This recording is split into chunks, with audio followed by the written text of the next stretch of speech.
सभी दर्शकों और भक्तों को कोटि कोटि प्रणाम।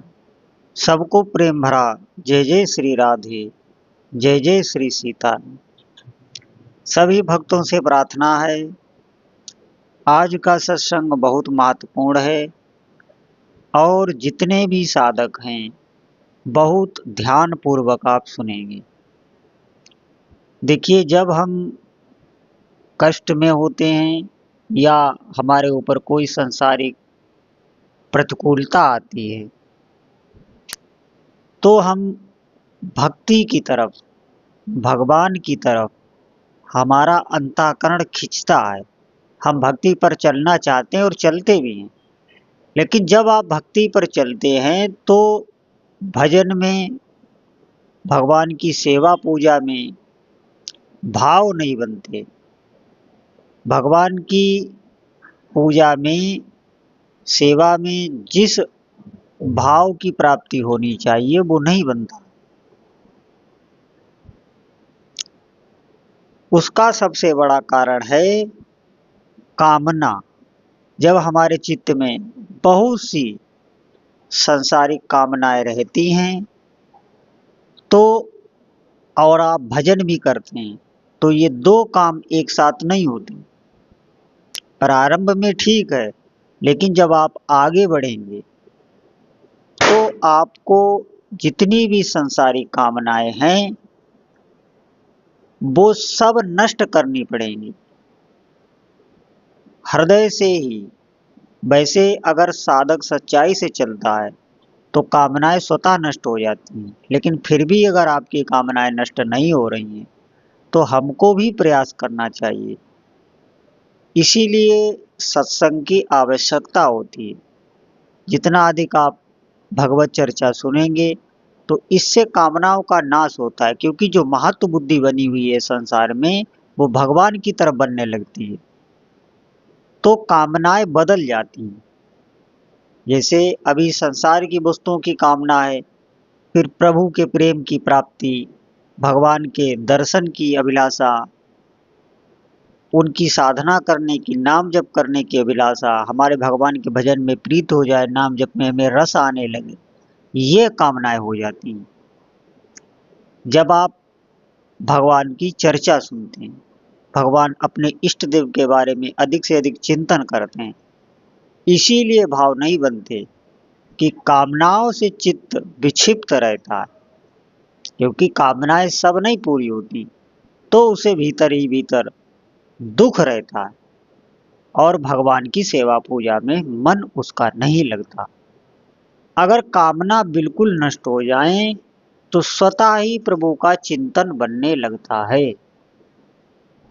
आप कभी भी इसका अनुभव करना, एकांत में बैठकर आप अनुभव करना कि आपका मन वही जाता है जहां भी आपका चित्त लगा हुआ है, स्वतः वहां पे जाएगा। आपको उसके लिए कुछ भी ध्यान नहीं करना। लेकिन अगर यही चित्त हमारा प्रभु में लग जाए तो स्वतः प्रभु की भी तरफ जाएगा। और एक बात ध्यान दें कि संसार में जब मन लगता है तो वहां से उसे हटना पड़ता है। आप कोई भी भोग भोगें, कोई भी संसारिक क्रिया आप करें, उससे आपका मन उबेगा और उसे वहां पर दुख की प्राप्ति होगी। प्रारंभ में नहीं तो कुछ समय बाद, लेकिन भगवान में अगर आपका मन लगने लगा है तो वो और बढ़ता चला जाता है, वो रस में डूबता चला जाता है। ये एक बहुत खास बात है प्रभु की तरफ चलने में, क्योंकि ये जो मन है ये प्रभु का ही अंश है और ये उन्हीं में लगता ही है, संसार में ये नहीं लगता। ये हम अज्ञान के कारण, जैसे हमारे भीतर जो कामनाएं हैं तो उनकी पूर्ति के लिए हम संसार में अपने मन को लगाते हैं। ये एक अज्ञान होता है और यही अज्ञान भजन से जब नष्ट होता है तब साधक समझ पाता है कि अभी तक जो हम करते रहे वो व्यर्थ ही था। जो भी समय उसका जाता है वो उसे सब व्यर्थ लगता है। जो भक्ति और भजन के बगैर उसका समय जाता है वो कष्ट पाता है। वो बार बार प्रभु का ही भजन करना चाहता है। ये वृत्ति आनी चाहिए। और ये वृत्ति अगर आपके भीतर आ गई तो कुछ ही दिनों के बाद आप देखेंगे कि आपकी जो भी कामनाएं हैं या तो वो आपके इष्ट देव आपकी शीघ्र ही पूरी कर देंगे, और जो प्रभु पूरी करते हैं कामना, उससे साधक की कभी हानि नहीं होती, कभी भी हानि नहीं होती।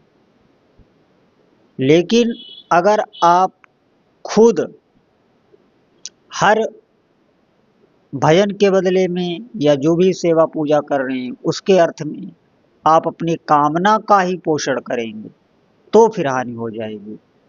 वैसे भगवान की भक्ति निष्काम ही करनी चाहिए। आपकी जो भी कामनाएं हैं वो प्रभु खुद देख रहे हैं। उनकी नज़र में साधक जब से नाम प्रारंभ करता है, जैसे नाम जब आज से आपने आरंभ किया तो आज से ही आप पर प्रभु की दृष्टि हो जाएगी। जो भी आपके साथ घटना होगी, जो भी अनुकूलता प्रतिकूलता आपको मिल रही है, वो इष्ट देव के संरक्षण में ही आ रही है। इस बात पर ध्यान दें, और ये बात आपको भजन करते करते आगे पता चलेगी। प्रारंभ में साधक नहीं जान पाता, लेकिन बाद में वो समझ पाता है कि मैं प्रभु की शरण में हूँ, मेरे ऊपर मेरे इष्ट देव की दृष्टि है। ये बात आप थोड़ा भजन में जब आगे निकलेंगे तब आपकी स्वतः समझ में आ जाए। क्योंकि नाम जब जिसका भी किया जाता है, मंत्र जब जिसका भी किया जाता है, उसकी पूरी दृष्टि उस साधक पर होती है। ये ध्यान रखना। पता नहीं चलता, ये हमें सत्संग के माध्यम से या ऐसे भी पता लग जाए, लेकिन साधक को जब उसका भजन में मन लगने लगता है, तन्मय होने लगता है, वो डूबने लगता है। डूबने का मतलब है जब हम भजन कर रहे हैं तो हमें इस शरीर की भी सुध ना रही, लेकिन आप रहेंगे होश में। ऐसा नहीं आप भजन करते करते निद्रा में, आलस्य में, तंद्रा में आ गए और अपने आप को भूल गए। ऐसा नहीं होता, आप बिल्कुल होश में रहेंगे, लेकिन आपको अपने शरीर और संसार की सुध नहीं रहेगी। जब ऐसी तन्मयता साधक में आने लगती है तो उसे सब पता चलने लगता है। स्वाभाविक ही वो भीतर से प्रभु के शरणागत हो जाता है और उसे बार बार चिंतन नहीं करना पड़ता मैं भगवान की शरण में हूँ। जैसे आपको अभी बार बार चिंतन नहीं करना पड़ता है कि मैं शरीर हूँ, ये चिंतन स्वाभाविक ही है, ये आपको करना नहीं पड़ेगा। इसी प्रकार वो प्रभु की शरण में हो जाता है, बार बार चिंतन नहीं करना पड़ता। तो साधक सबसे बड़ी बात ये ध्यान दे कि कामनाएं ही भजन में नहीं लगने देती। जितनी अधिक आपकी कामनाएं कम होती चली जाएंगी, आप भजन में डूबते चले जाएंगे। लेकिन प्रारंभ में बिना कामना के आप भजन में लग भी नहीं सकते, ये भी बात है। इसीलिए आपकी जो भी कामनाएं हैं वो अपने प्रभु से ही करें, और अगर प्रभु पूरी भी ना करें, समय लगे कामना पूरी होने में, तो भी आपको भजन नहीं छोड़ना है। भजन को महत्व अधिक देना है, कामना को महत्व कम देना है। अगर पूरी हो रही है तो अच्छी बात है, नहीं पूरी हो रही है तो भी अच्छी बात है। इसीलिए आपका भजन बाधित नहीं होगा। और अगर आप भजन में आपका मन लगने लगा तो फिर आपका जीवन ही सफल हो जाएगा। आप इस बात को नहीं समझ पा रहे हैं। ये वो धन है जो आपका इस लोक में भी काम आएगा, परलोक में भी काम आएगा। भजन ही जीव के साथ जाता है और कुछ भी जाता नहीं है। आप कोई भी बड़े से बड़ा पुण्य करेंगे तो उसका आपको फल मिलेगा, पाप करेंगे तो उसका फल मिलेगा, लेकिन भजन का फल आपको आपके इष्ट देव की प्राप्ति हो जाएगी, आपका जीवन सफल हो जाएगा।